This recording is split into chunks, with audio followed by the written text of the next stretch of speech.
വിശുദ്ധ മർക്കോസ് സുവിശേഷം അധ്യായം 10. അക്കാലത്ത് യേശു വഴിയിലേക്ക് ഇറങ്ങിയപ്പോൾ ഒരുവൻ ഓടിവന്ന് യേശുവിൻ്റെ മുൻപിൽ മുട്ടുകുത്തി ചോദിച്ചു, നല്ലവനായ ഗുരു, നിത്യജീവൻ അവകാശമാക്കുവാൻ ഞാൻ എന്തു ചെയ്യണം?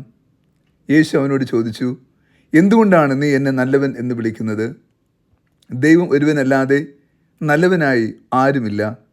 പ്രമാണങ്ങൾ നിനക്കറിയാമല്ലോ. കൊല്ലരുത്, വ്യഭിചാരം ചെയ്യരുത്, മോഷ്ടിക്കരുത്, കള്ളസാക്ഷി നൽകരുത്, വഞ്ചിക്കരുത്, പിതാവിനെയും മാതാവിനെയും ബഹുമാനിക്കുക.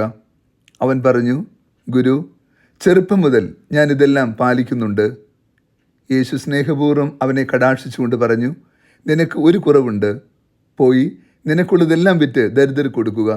അപ്പോൾ സ്വർഗത്തിൽ നിനക്ക് നിക്ഷേപമുണ്ടാകും. പിന്നെ വന്ന് എന്നെ അനുഗമിക്കുക. ഈ വചനം കേട്ട് അവൻ അതീവ വേദനിച്ച് സങ്കടത്തോടെ തിരിച്ചുപോയി. കാരണം അവൻ വളരെയേറെ സമ്പത്തുള്ളവനായിരുന്നു. യേശു ചുറ്റും നോക്കി ശിഷ്യന്മാരോട് പറഞ്ഞു, സമ്പന്നർ ദൈവരാജ്യത്തിൽ പ്രവേശിക്കുവാൻ എത്ര പ്രയാസം. അവൻ്റെ വാക്ക് കേട്ട് ശിഷ്യന്മാർ വിസ്മയിച്ചു. യേശു വീണ്ടും അവരോട് പറഞ്ഞു, മക്കളെ, ദൈവരാജ്യത്തിൽ പ്രവേശിക്കുക എത്രയോ പ്രയാസം. ധനവാൻ ദൈവരാജ്യത്തിൽ പ്രവേശിക്കുന്നതിനേക്കാൾ എളുപ്പം ഒട്ടകം സൂചിക്കുഴലിലൂടെ കടന്നു പോകുന്നതാണ്. അവർ അത്യധികം വിസ്മയഭരിതരായി ചോദിച്ചു, അങ്ങനെയെങ്കിൽ രക്ഷ പ്രാപിക്കുവാൻ ആർക്ക് കഴിയും?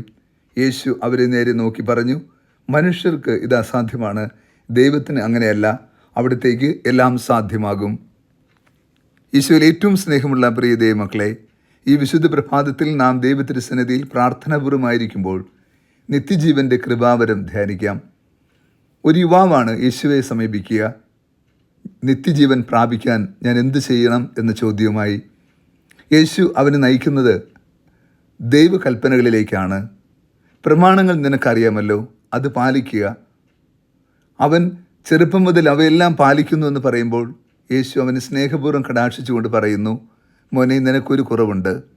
ആ കുറവെന്തെന്നോ, നിൻ്റെ സമ്പത്താണ് നിൻ്റെ കുറവ്. അത് നീ ദരിദ്രർക്ക് കൊടുത്തിട്ട് പിന്നെ വന്ന് എന്നെ അനുഗമിക്കുക.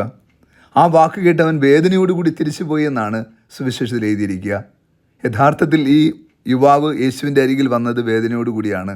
ആ വേദന എന്തെന്നോ, ഞാൻ മരിച്ചു പോകുമല്ലോ, ഞാൻ ഇത്രയും സമ്പത്തും സൗഭാഗ്യമുണ്ടായിട്ടും എനിക്ക് നിത്യമായി ജീവിക്കാൻ കഴിയില്ലല്ലോ എന്ന സങ്കടത്തോടു കൂടിയായിരുന്നു. എന്നാൽ തിരിച്ചു പോകുന്നതോ, സമ്പത്ത് നഷ്ടപ്പെടുത്താൻ നിർവാഹമില്ലാത്തതിനാൽ അവൻ നിരാശജനകനായി യേശുവിൻ്റെ സന്നിധിയിൽ നിന്ന് മടങ്ങിപ്പോവുകയാണ്. സത്യത്തിൽ ഈ യുവാവ് ഇന്നിൻ്റെ ഈ കാലഘട്ടത്തിൻ്റെ നമ്മുടെയൊക്കെ പ്രതീകമാണ്.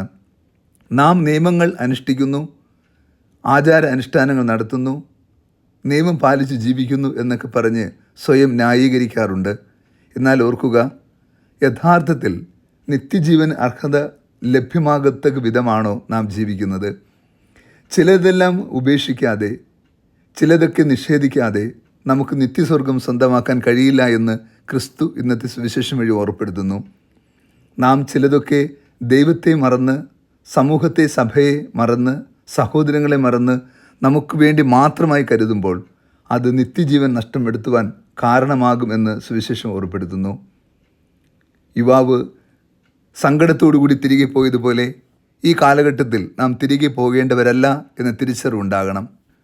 നാം എത്ര ബലക്കുറവുള്ളവരെങ്കിലും നമുക്ക് നിത്യജീവൻ്റെ കൃപാവരം നൽകാൻ ദൈവത്തിന് സാധ്യമാകും. നാം ദൈവത്തിൻ്റെ പദ്ധതിയോട് സഹകരിക്കുകയാണ് വേണ്ടത്. ക്രിസ്തുവിൻ്റെ സന്നിധിയിൽ വന്നിട്ട് നാം ഇനി ഒരിക്കലും ദുഃഖിച്ച് കടന്നു പോകേണ്ടവരല്ല, മറിച്ച് പ്രത്യാശയോടുകൂടി നിലനിൽക്കേണ്ടവരാണ്. യേശുവിൻ്റെ സന്നിധിയിൽ വന്ന് ദുഃഖിച്ച് നീ തിരികെ പോയാൽ പിന്നെ നീ ആരുടെ പക്കൽ പോകും?